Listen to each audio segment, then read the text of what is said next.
ठाकरे बंधूंचे एकत्र येण्याचे संकेत, आमच्यातील किरकोळ भांडणापेक्षा महाराष्ट्र मोठा, राज ठाकरे यांचं वक्तव्य। ते किरकोळ भांडण बाजूला ठेवायला मी तयार, उद्धव ठाकरे यांचं विधान। सगळे मतभेद विसरून ठाकरे बंधू एकत्र आले तर आनंदच, दोघं एकत्र येत असतील तर काहीच वाईट नाही, ठाकरे बंधूंच्या युतीच्या विधानावर मुख्यमंत्री देवेंद्र फडणवीस यांचं विधान। भाजपला पाठिंबा देणार नाही अशी शिवरायांची शपथ घ्या, मगच टाळी देण्याची ग्वाही द्या, अटी शर्तींसह उद्धव ठाकरे यांची राज ठाकरे यांच्याकडे मागणी। राज ठाकरेंना उद्धव ठाकरे यांच्यासह युती करायची असल्यास भाजप आडवं येणार नाही, चंद्रशेखर बावनकुळेंची प्रतिक्रिया। तर महाराष्ट्राच्या हितासाठी एकत्र येणं असं म्हणणं पूर्णपणे राजकीय, भातखळकर यांची टीका।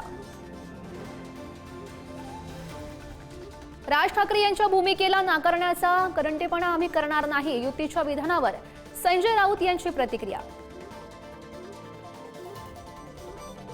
ठाकरेंच्या सेनेच्या ट्विटरवर ठाकरे बंधूंचा एकत्र फोटो, उद्धव आणि राज ठाकरे यांचा मातोश्री बाहेरील हस्तांदोलनाचा फोटो पोस्ट।